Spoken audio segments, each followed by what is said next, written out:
Bismillahirrahmanirrahim. Assalamualaikum warahmatullahi wabarakatuh. Innal hamdalillah nahmaduhu wa nasta'inu wa nastaghfiruh wa na'udzu billahi min shururi anfusina wa min sayyiati a'malina. Man yahdihillahu fala mudilla lahu wa man yudlilhu fala hadiya lahu. Asyhadu an la ilaha illallah wahdahu la syarika lahu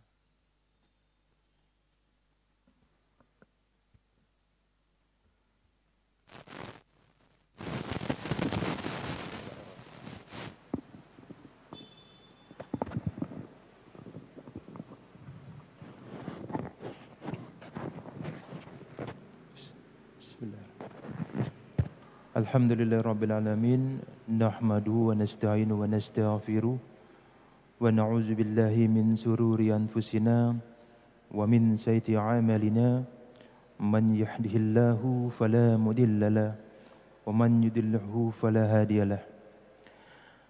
Asyhadu an la ilaha illallah wahdahu la syarika lahu wa asyhadu anna Muhammadan 'abduhu wa rasuluh la nabiyya ba'dah.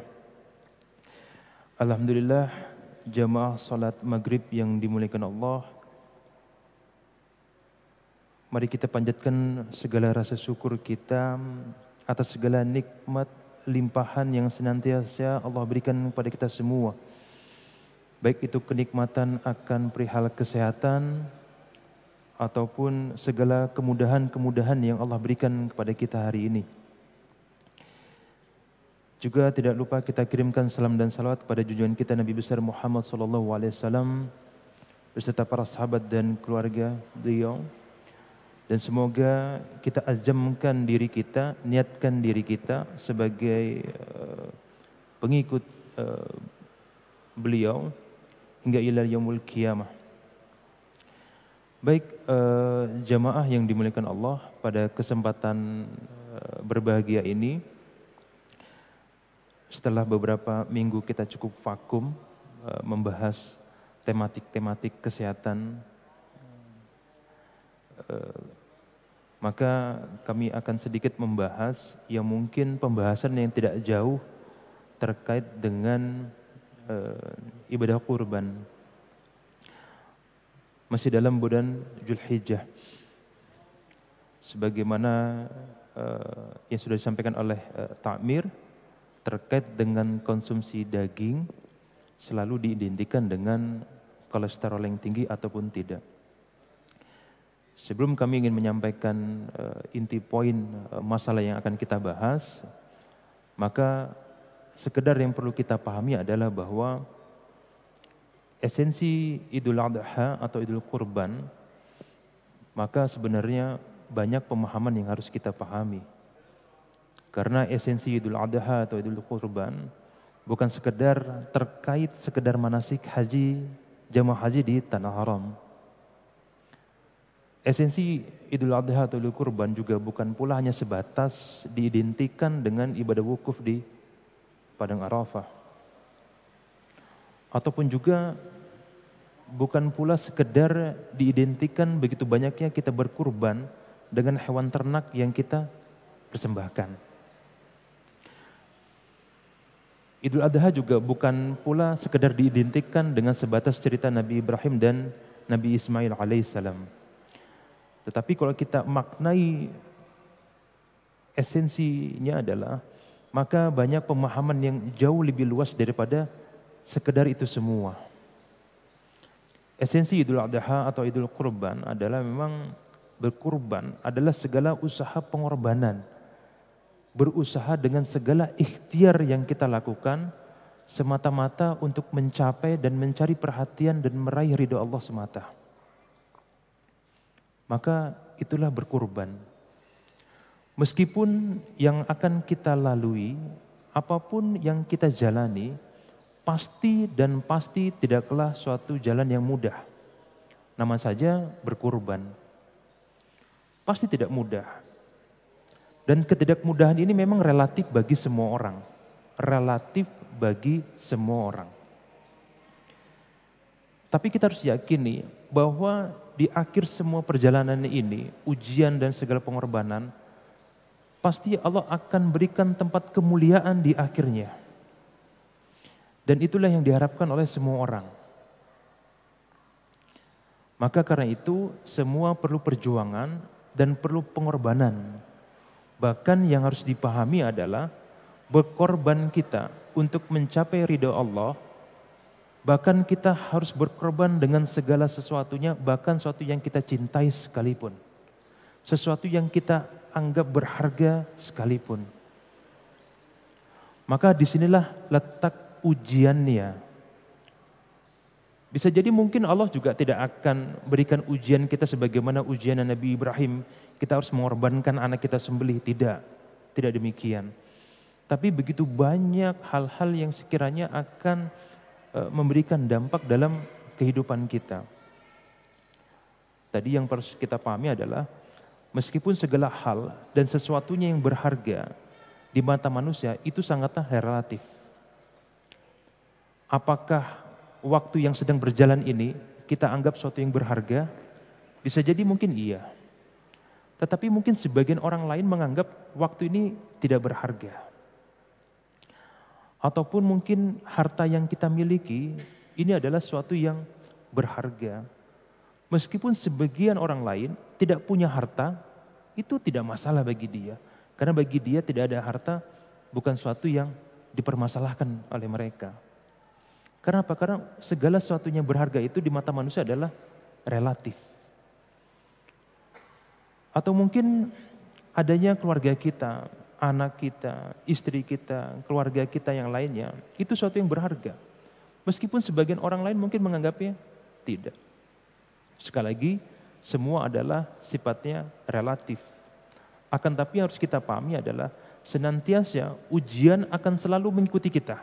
Dan akan selalu mengintai kita di mana saja kita berada. Dan akan selalu melihat titik lemah pada setiap hambanya. Maka tidak lain tidak bukan bahwa hampir semua yang menjadi masalah bagi kita adalah kurang lebih adalah terkait dengan harta dunia, tahta dunia, wanita, keluarga dan anak dan lainnya. Maka begitu banyak problematika yang kita hadapi dan memang tentu kita perlu usaha pengorbanan untuk melalui itu semua.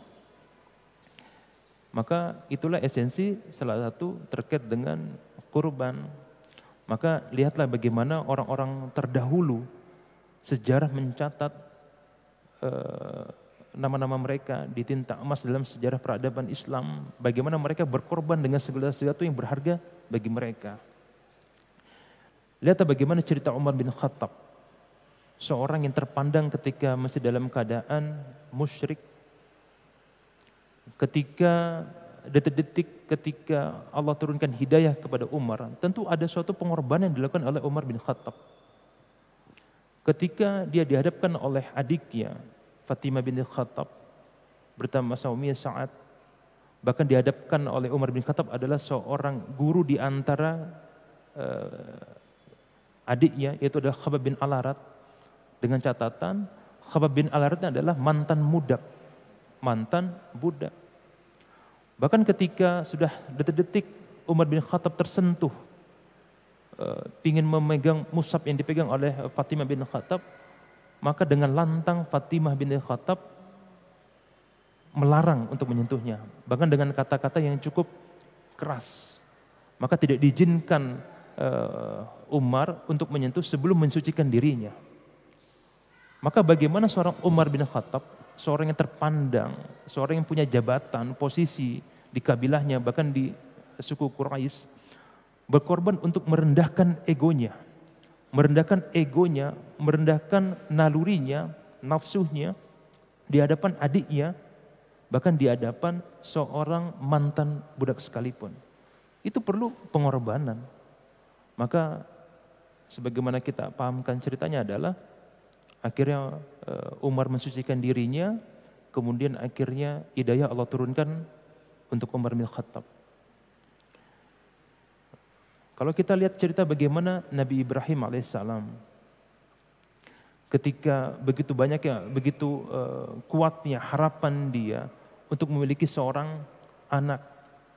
ketika sekian tahun pernikahan bersama Sarah, tapi Allah tidak karunia anak bersama dengan istri yang pertama. Kemudian ada ikhtiar yang dilakukan oleh Nabi Ibrahim menikahi Siti Hajar, kemudian lahirnya Nabi Ismail alaihissalam. Singkat cerita, ketika lahir Nabi Ismail, maka ada perintah untuk mereka untuk berhijrah ke Mekah. Yang saat itu Mekah dalam kondisi yang tandus, bahkan sepi dari kehidupan manusia. Tidak lama kemudian, ketika mereka sampai di kota Mekah, maka bagaimana ujian yang Allah berikan kepada Nabi Ibrahim? Diperintahkan dari Allah untuk Nabi Ibrahim untuk meninggalkan Siti Hajar bersama anaknya yang saat itu masih bayi. Diceritakan saat itu adalah oleh sejarawan terkenal At-Tabari dan Ibnu Al-Atsir bahwa ketika detik-detik perginya Nabi Ibrahim itu sampai disertai dengan tangisan dari Siti Hajar. Bahkan Siti Hajar mengatakan, wahai suamiku, apakah kamu meninggalkan kami di tanah padang pasir yang dengan sepi kehidupan demikian? Apakah semata-mata karena perintah Tuhanmu? Karena secara logika memang cukup berat untuk meninggalkan. Bagaimana anak yang ditunggunya selama ini, kemudian ada perintah untuk meninggalkan mereka semua. Maka Nabi Ibrahim mengatakan, iya, karena ini perintah Allah. Maka sebagaimana kita ketahui, Nabi Ibrahim akhirnya meninggalkan mereka semua. Ini kan suatu pengorbanan yang luar biasa. Bahkan belum lagi ketika pengorbanan terjadi, ketika rupanya ada keputusan untuk mereka bertemu lagi di tanah Mekah, maka apa yang terjadi? Ketika sekian tahun mereka baru bertemu dengan Ismail, anak yang disayanginya, justru ada perintah dari Allah untuk bagaimana menyembelih Nabi Ismail. Tapi inilah terkait dengan hakikat keimanan. Maka inilah esensi terkait dengan kurban. Banyak pengorbanan yang akhirnya memang kita harus lakukan. Meskipun itu ringan, sedang atau berat, tapi inilah terkait dengan perintah. Maka hakikat ibadah memang kita harus taat, kita melaksanakannya bukan dengan syarat, apalagi lahir dari perasaan. Karena ketaatan memang harus dilakukan tanpa syarat. Apalagi ini terkait dengan perintah Allah dan Rasul-Nya. Sebagaimana di surat An-Nur Allah berfirman, "Innama kana qalal mu'minina idza du'a ila Allah wa rasulih liyahkuma bainahum an yaqulu sami'na wa ata'na." Sesungguhnya jawaban yang pantas bagi orang-orang yang merasa beriman adalah ketika ada seruan dari Allah dan Rasul-Nya, maka sepantasnya orang-orang yang mengaku mukmin an yaqulu sami'na wa ata'na. Kita cukup mengatakan kami dengar dan kami taat. Jadi bagaimana segala perintah yang memang terasa memang berat untuk kita, tapi ketika memang itu menjadi suatu sunnah, menjadi syariah ketetapan dari Allah dan Rasul-Nya, maka memang tidak ada pilihan memang kita untuk melaksanakannya. Meskipun berat kita untuk melaksanakannya. Jadi kita melaksanakan perintah bukan karena perasaan, tapi karena ketaatan. Sebagaimana juga Allah berfirman, "Fala wa rabbika la yu'minuna hatta yuhaqqimuka fima shajara bainahum." Maka demi Tuhanmu Muhammad, katakanlah pada hakikatnya mereka tidak beriman hingga mereka menjadikan kamu Muhammad sebagai satu-satunya hakim atas segala urusan yang memang menjadi masalah di kehidupan kita. Itu esensi lain terkait dengan kurban. Kemudian esensi lainnya adalah sebagaimana kita pahami, kurban ini diambil dari kata qoroba, yang artinya sebenarnya dekat atau qarib. Maka jadi segala ujian yang kita lakukan dan segala ikhtiar yang kita jalani dalam kehidupan ini, maka semata-mata untuk mencapai ridho Allah, dan pengorbanan ini adalah esensinya untuk mendekatkan kita kepada Allah Subhanahu wa taala. Untuk bagaimana kita mendekatkan diri kepada Allah. Ada sedikit cerita yang mungkin bisa memberikan inspirasi untuk kita semua di sini. Ketika ada pertanyaan dari anak saya yang pertama, Dulu usianya mungkin kurang lebih sekitar 8 tahun, ketika kami pernah menyampaikan suatu kesempatan taklim kepada mereka terkait dengan hakikat Allahu Akbar, takbir Allah Maha Besar, maka anak ini bertanya, kira-kira sebesar apa Allah itu, Mbah? Pertanyaan yang cukup sederhana, tapi tidak mudah untuk memberikan jawaban dengan kapasitas seorang anak SD saat itu juga. Saya katakan bahwa untuk mengetahui hakikat Allah Maha Besar, maka kita harus dekat kepada Allah. Maka pertanyaan timbul kembali, bagaimana kita cara mendekatnya? Nah ini agak susah akhirnya. Tapi ini karena pertanyaan yang memang, makanya perintah Rasul itu kan kitabunas ala qudri biuqulihim, sampaikanlah kepada manusia dengan kadar akal kemampuan mereka. Tentu bagaimana kita mencari diksi-diksi analogi yang supaya mudah dipahami seorang anak kecil terkait dengan hakikat kalimat Allahu Akbar. Maka saat itu yang kami sampaikan adalah anak saya yang pertama, seorang perempuan waktu itu, saya bawa dia keluar, kemudian kita saat itu memang bulan purnama, saya minta perhatikan bulan yang ada di langit saat ini. Coba perhatikan, jika kita bandingkan bulan purnama yang bersinar terang saat itu, maka bandingkan dengan ujung ruas jari kita. Dengan posisi kita berdiri.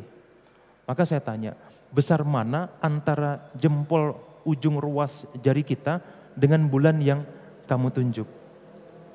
Maka kita paham, maka kalau kita bisa bandingkan, justru jauh lebih besar ujung ruas jempol kita dibandingkan besarnya bulan purnama yang kita tampak di mana kita berdiri. Tapi pertanyaan berikutnya adalah, apakah hakikatnya bulan purnama itu sebesar dengan ujung ruas jari kita? Kan tentu tidak. Loh, kenapa demikian? Maka dengan kadar akalnya seorang anak SD mulai berpikir, segala sesuatunya sebesar apapun, ketika kita berada dari jarak yang jauh yang luar biasa, maka segala sesuatu yang besar itu akan nampak kecil. Contoh Gunung Slamet. Gunung Slamet di mana ini? Sebelah mana Gunung Slamet? Barat ya? Nah, gitu. Utara ya? Utara. Kalau kita bandingkan posisi kita berdiri saat ini, mungkin besarnya Gunung Slamet itu tidak lebih dari besaran telapak tangan kita. Tapi pertanyaannya kan, apakah Gunung Slamet itu sebesar dengan telapak tangan kita? Kan tidak. Kenapa nampak kecil? Karena segala sesuatunya sesuatu yang besar, kalau kita lihat dari jarak yang jauh, maka nampak kecil. Tapi kalau kita ingin lebih dekat adalah, maka kita mendekat. Kita mendekat ke arah Gunung Slamet. Jangankan lihat sosok gunungnya, lihat kaki gunungnya saja luar biasa luasnya. Apalagi sosok gunungnya. Maka hakikat itulah ketika makna Allahu Akbar. Hari ini kalau kita pahami, bisa jadi mungkin kita merasa Allah itu kecil. Bukan Allahnya yang kecil. Mungkin kita merasa Allah itu kurang agung di mata kita, perasaan kita. Bukan Allahnya yang kurang agung. Tapi memang jarak kita terhadap Allah itu terlalu jauh. Inilah esensinya. Kalau kita merasa dekat dengan Allah, maka kita akan pahami esensinya. Bahwa segala sesuatunya yang jauh itu akan nampak besar kalau kita merasa dekat. Maka dengan cara uslub wasilah, pengorbanan yang kita lakukan, dengan momentum Idul Kurban, maka itu sebagai sarana kita untuk mendekatkan diri kita kepada Allah. Kurang lebih itu esensi makna terkait dengan makna kurban.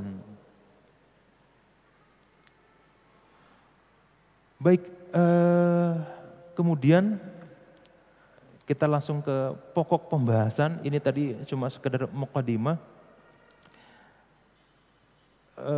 terkait dengan makan daging, ya, apakah itu makan daging ketika kurban ataupun tidak.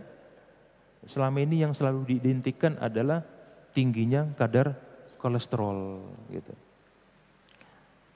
Maka dan memang sudah menjadi suatu urf kebiasaan ketika memang momentum kurban itu konsumtif terhadap daging kurban, daging gitu ya, baik itu mungkin dari kambing, pastinya sapi, itu cukup tinggi untuk dikonsumsi kita semua.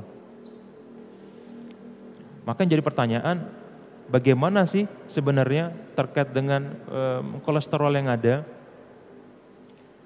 Dan selama ini memang identik tingginya kadar kolesterol manusia itu selalu diidentikan dengan kasus kelainan pada jantung, kelainan kardiovaskuler, kedua kelainan cerebrovaskuler atau penyakit stroke.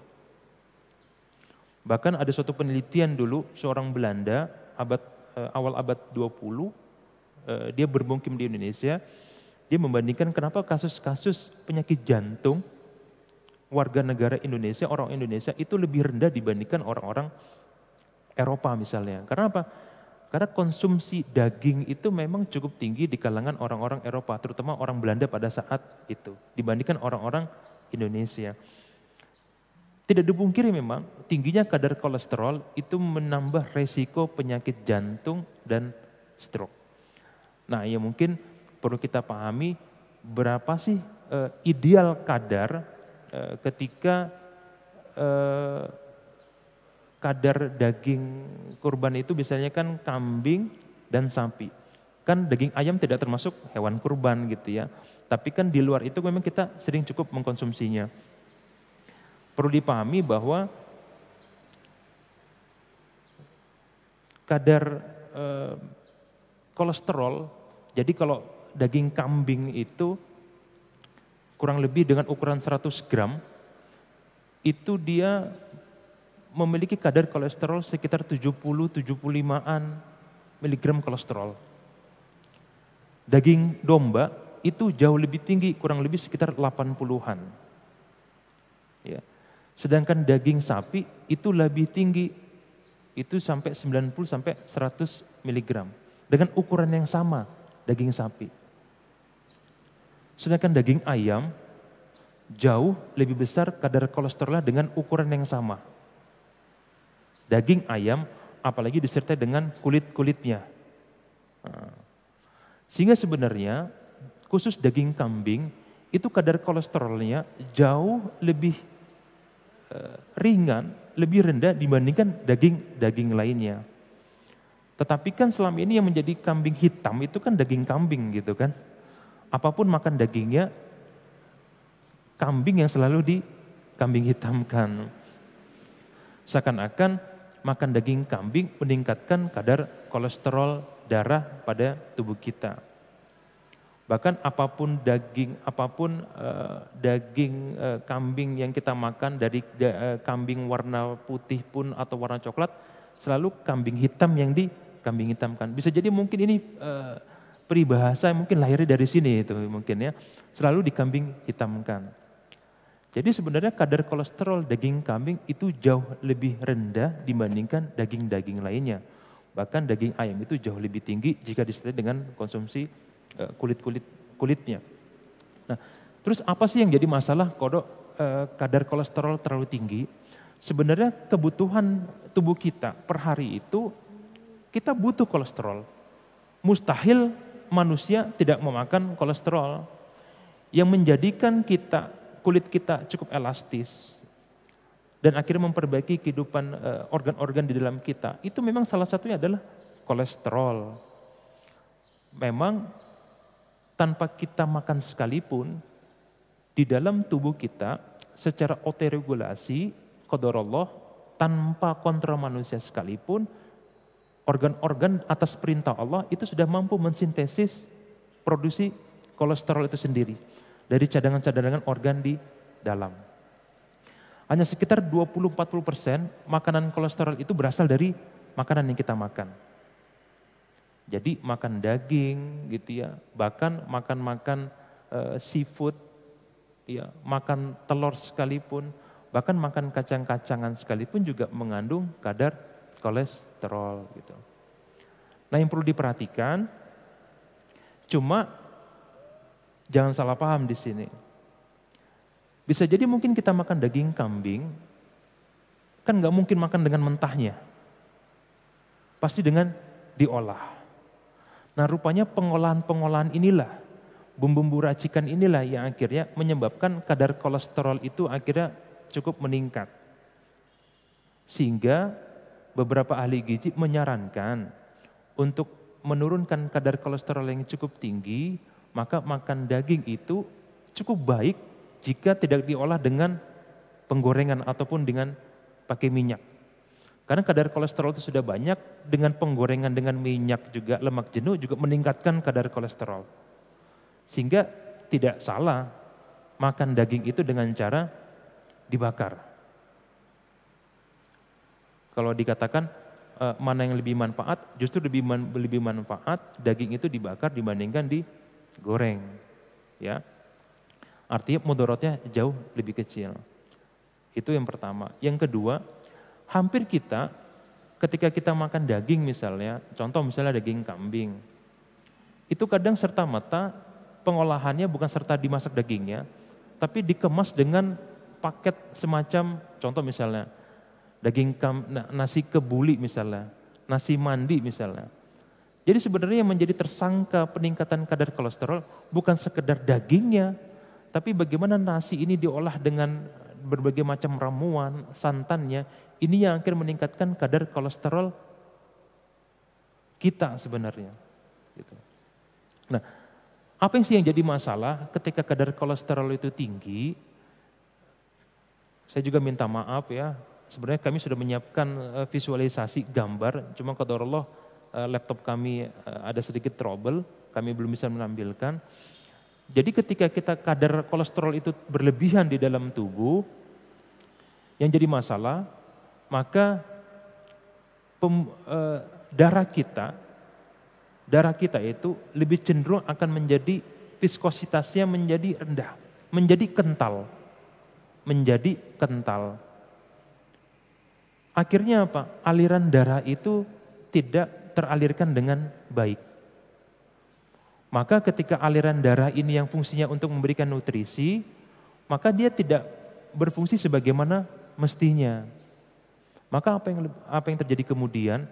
Maka ketika darah ini tidak teralirkan ke setiap organ-organ kita, maka ketika dia menempuh pembuluh darah organ-organ jaringan pembuluh darah yang kecil, maka tidak sampai kepada jaringan dengan yang baik. Maka tidaklah heran beberapa kasus yang memiliki kadar kolesterol tinggi memiliki keluhan seperti kesemutan dan kram-kram di ujung-ujung jarinya.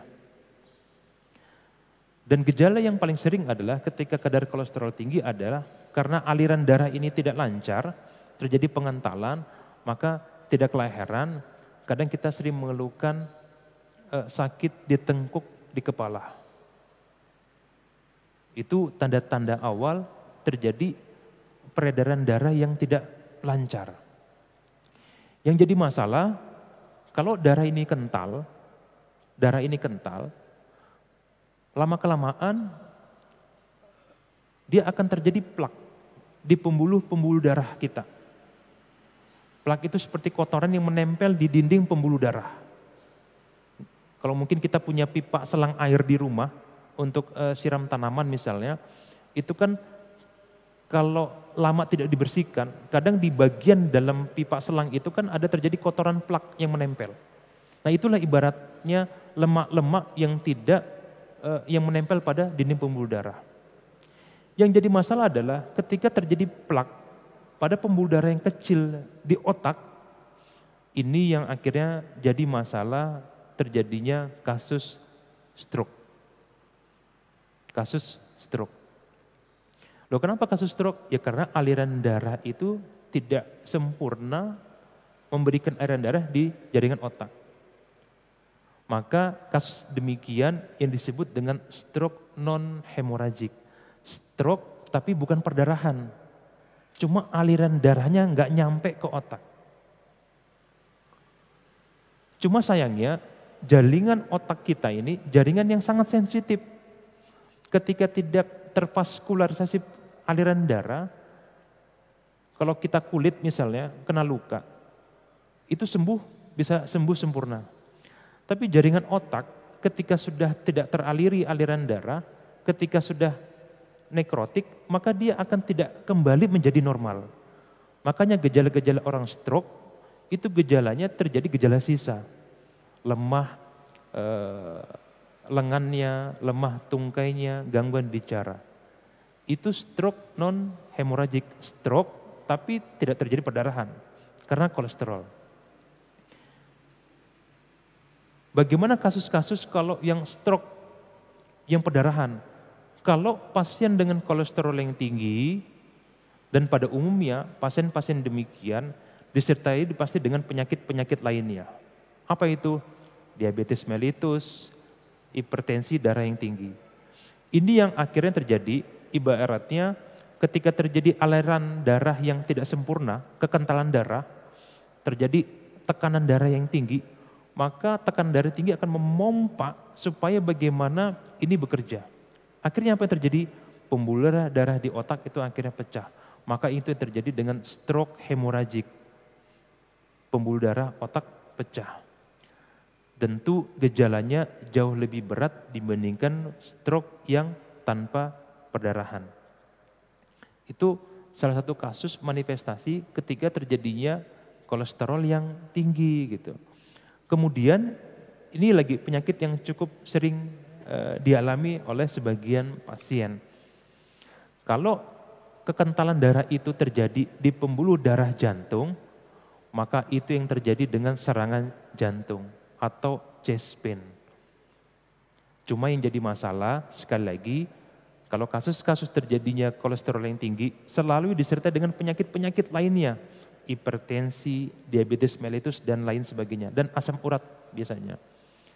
Nah, pada kasus-kasus usia yang cukup muda, mungkin di bawah 45 tahun, kasus-kasus chest pain, nyeri-nyeri sendi gitu ya, nyeri-nyeri di dada maksudnya, itu kadang dia alarmnya masih bagus. Sehingga ketika terjadi gangguan sumbatan di pembuluh darah jantung, dia memberikan respon, ada sakit jantung. Tapi beberapa kasus penderita diabetes mellitus, respon nyeri itu hilang, berkurang atau bahkan hilang. Sehingga terjadi gangguan nyeri serangan jantung, dia tidak merasakan sakit apapun. Itu yang jadi masalah pada beberapa kasus penderita diabetes mellitus. Nah, yang perlu kami tambahkan, akhirnya yang menjadi rutinitas kita, maka tidak salah. Dulu ilmu-ilmu pengetahuan mengajarkan untuk bagaimana kita medical check up screening usia di atas 40 tahun. Tapi hari ini usia di bawah 40 tahun pun juga nggak salah kita melakukan screening check up. Karena pola dinamika kehidupan sekarang, pola habits kebiasaan kita, meskipun umur juga usia muda, maka risiko terjadinya hal-hal demikian juga cukup tinggi. Terakhir saya dapat menemukan kasus usia 22 tahun. Seorang ibu rumah tangga pasca melahirkan stroke. Masih muda bahkan masih dalam bekerja. 22 tahun sudah terjadi kena stroke. Kasus yang mungkin 10-20 tahun lalu mungkin jarang kami temui. Tapi hari ini cukup sering kasus-kasus demikian terjadi. Usia 30 stroke itu udah biasa. Nah, saya sarankan untuk melakukan medical check up. Nah, yang perlu dipahami adalah kadang kalau kita periksa darah ada istilah kolesterol total, ada istilah HDL, LDL dan trigliserid. Tidak salah bagi jamaah untuk menyediakan alat stick kolesterol di rumah. Tetapi untuk diagnostik awal, kami dari penyakit dalam tidak merekomendasikan. Kalau hanya untuk screening mungkin boleh. Karena sebenarnya kalau untuk idealnya adalah bukan pemeriksaan dengan darah perifer, tapi pemeriksaan darah di vena, pembuluh darah yang diambil langsung. Dan bukan sekedar untuk mengetahui kolesterol total saja, tapi ada kolesterol total, ada LDL yang kita kenal dengan istilah LDL jahat, atau kolesterol jahat, ada yang dikenal dengan istilah HDL, kolesterol baik, dan ada juga yang diindikan dengan istilah trigliserid gitu. Ajan.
Sedikit saya akan menyambung sebelum nanti ada sesi tanya jawab.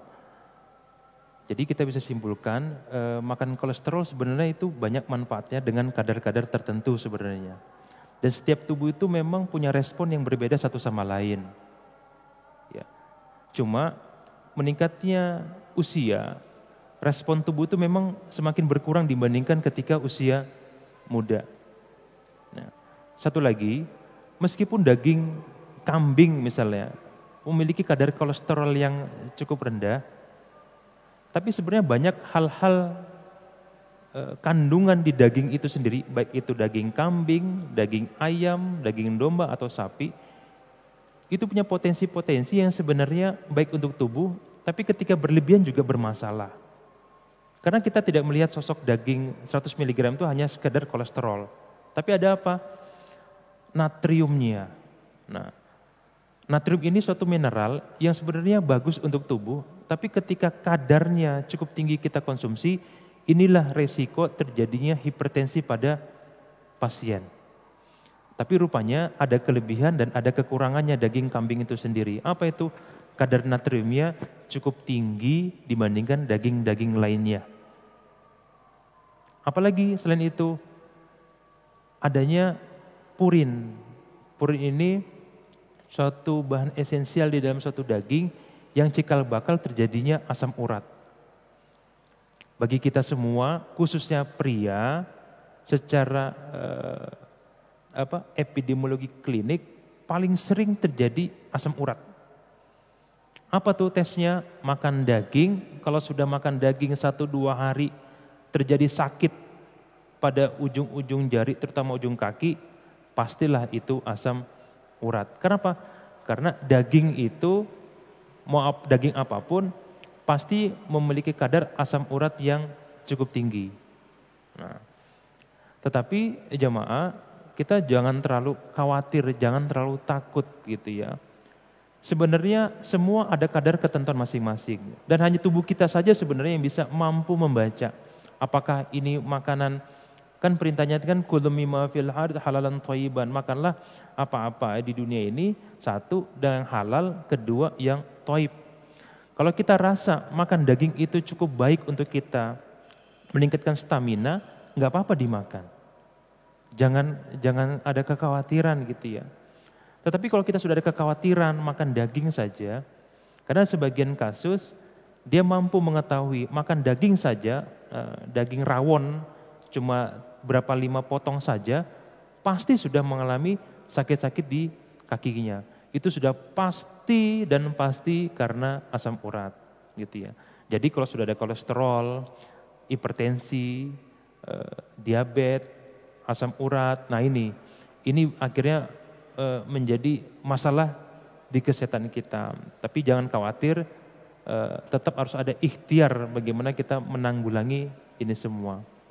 Baik, mungkin saya kasih kesempatan, ada yang tanya jawab terkait dengan materi yang disampaikan.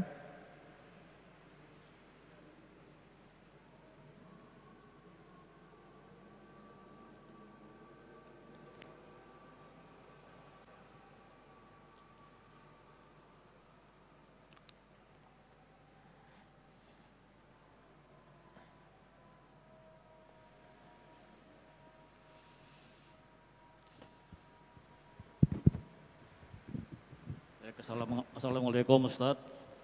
Mau nanya, konon untuk mengatasi darah tinggi sama kolesterol itu bisa terapi dengan bekam. Bagaimana pendapat itu? Terima kasih. Assalamualaikum warahmatullahi wabarakatuh. Ada lagi yang mau ditanyakan dari jamaah?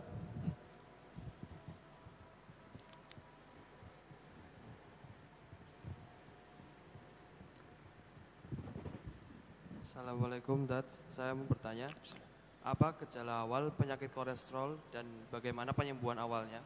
Syukron.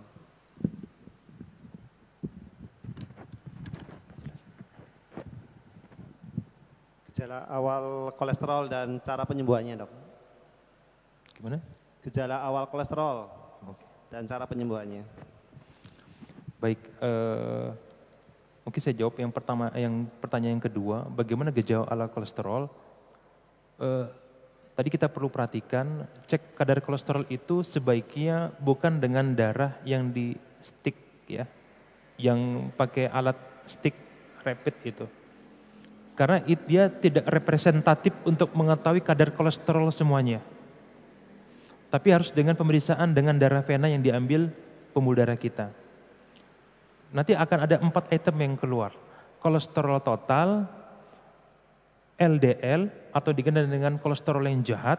Karena semakin tinggi kolesterol LDL, maka punya resiko terjadinya stroke dengan serangan jantung.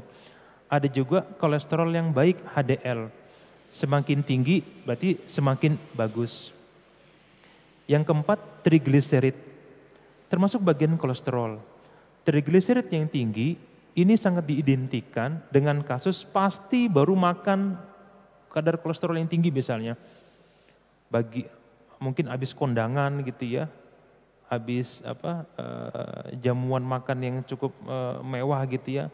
Atau mungkin makan seafood, jeroan gitu ya. Biasanya trigliserid cenderung tinggi. Ya. Kadar kolesterol tinggi sekalipun itu belum tentu memberikan gejala. Belum tentu memberikan gejala. Hampir kasus-kasus yang kami alami, Dapatnya kasus-kasus kolesterol yang tinggi itu ketika medical check up tanpa ada gejala yang berarti. Ya. Jikapun ada gejala, biasanya itu memang sudah cukup lama prosesnya. Gitu. Cuma yang harus dipahami, kalau orang menderita kolesterol itu dibedakan dengan penderita diabetes. Kalau orang diabetes, meskipun kadar gulanya dia rendah sekalipun, maka status dia penderita diabetes tetap tidak dihilangkan. Dia penderita diabetes dengan kondisi gula yang mungkin teratur. Tapi tidak dengan orang kolesterol. Orang kolesterol meskipun dia tinggi, maka bisa normal kembali. Ya. Kita habis makan gitu ya, daging kurban misalnya, banyak gitu ya, maka bisa jadi kolesterolnya tinggi. Diobati dengan konservatif gitu ya, maka bisa rendah. Jadi sekali lagi pertanyaannya, gejala awal bisa tanpa gejala. Bisa tanpa gejala. Proses yang lama baru bisa menimbulkan gejala. Gejala ringan, kram-kram. Pegel kalau orang sini bilang cengeng ya. Sakit di tengkuk cengeng ya, gitu ya. Sakit di kepala. Terus gejala yang lebih berat biasanya sudah terjadi gejala-gejala seperti lemah sebelah ekstremitas, lemah sebelah anggota gerak badan. Mungkin gini gejala awal dari stroke ringan.